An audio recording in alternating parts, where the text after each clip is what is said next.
Chuchotis. Chaque histoire est un voyage magique. Coucou, c'est moi, Chuchotis, ta petite renarde magique. Aujourd'hui, je t'emmène dans un conte où ça saute, ça coasse et où une princesse va découvrir que la magie peut même se cacher sous un nénuphar. Mais avant, n'oublie pas de t'abonner et de me mettre un pouce levé pour renforcer ma magie. Allez, c'est parti pour la princesse et la grenouille.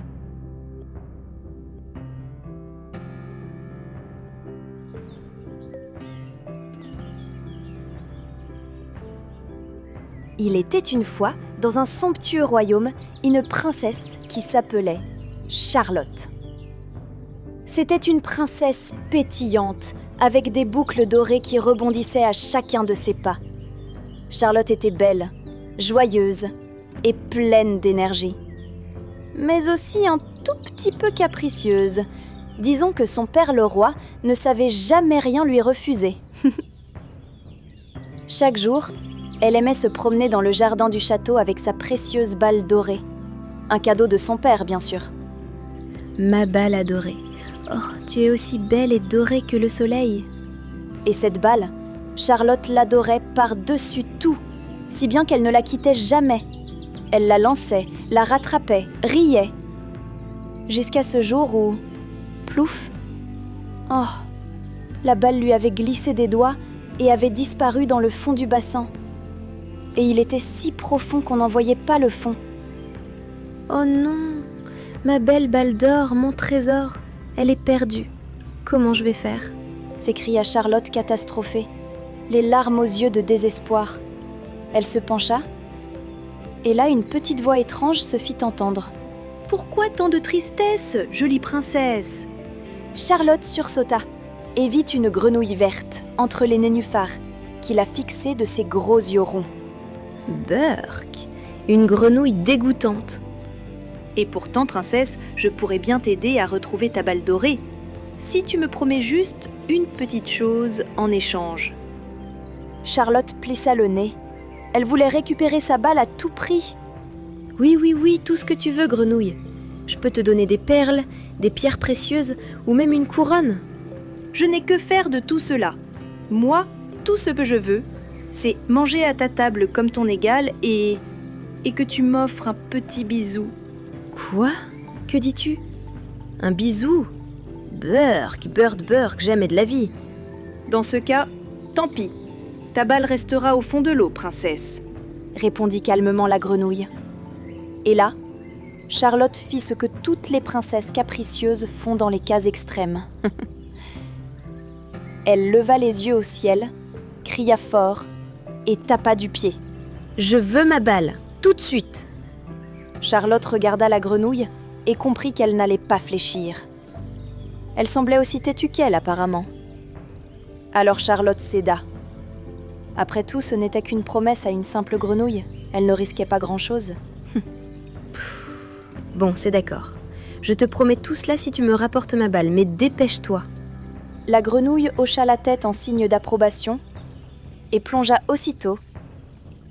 Quelques instants plus tard, elle ressortit, tenant entre ses pattes la précieuse balle dorée.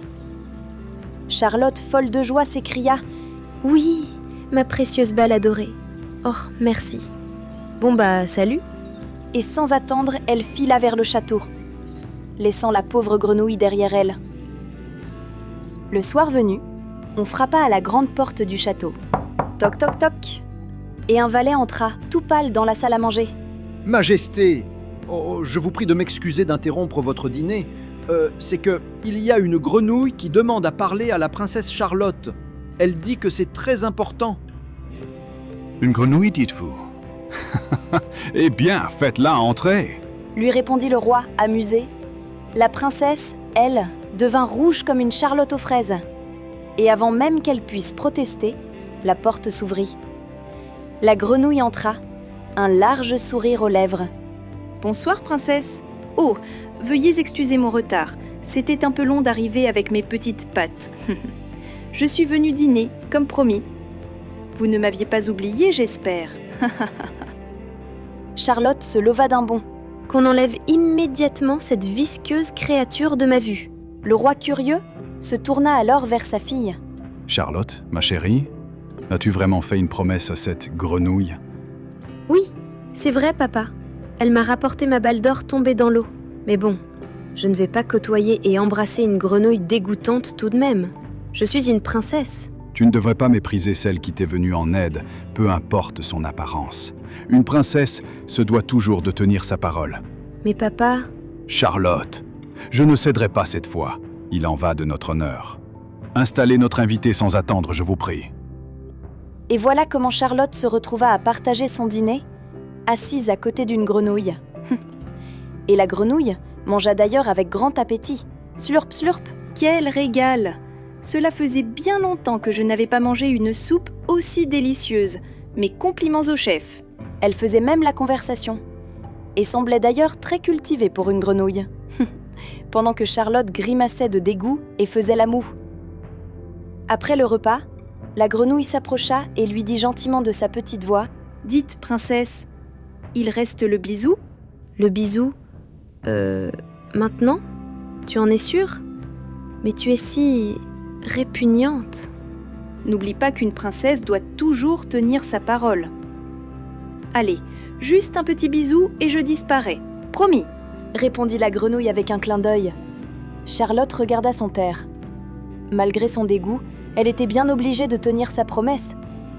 Courage, Charlotte, tu peux le faire. Alors, elle prit une grande inspiration, attrapa la grenouille, ferma fort les yeux et...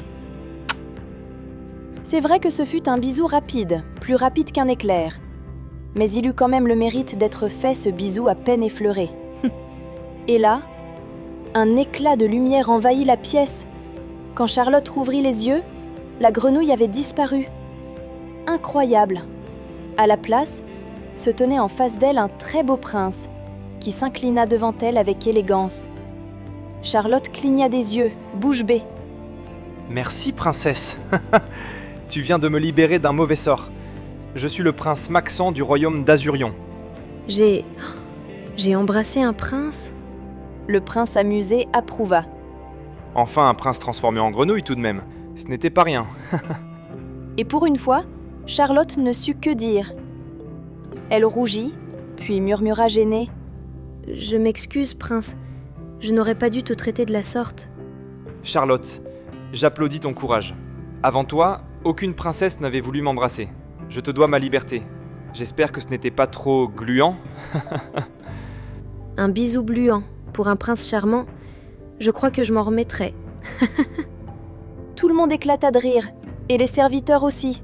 Rassure-toi, princesse. Je ne coasse plus, mais je sais toujours danser, et j'aimerais te remercier. Et quand le prince lui tendit la main, Charlotte accepta immédiatement. Les musiciens se mirent à jouer, et tous deux dansèrent au milieu des éclats de rire joyeux du palais. Depuis ce jour, Charlotte resta aussi pétillante et capricieuse qu'avant, mais avec un soupçon de sagesse. Et ça changeait tout. Et puis après tout, elle avait trouvé un prince qui savait l'aimer telle qu'elle était. Ils vécurent heureux, entourés de bassins et de fontaines, avec de nombreuses grenouilles qui chantaient, sans plus jamais demander de bisous. Souviens-toi, même les grenouilles ont droit à un peu d'amour. Et méfie-toi des apparences, elles peuvent être trompeuses. Car la magie se cache parfois sous un simple coassement.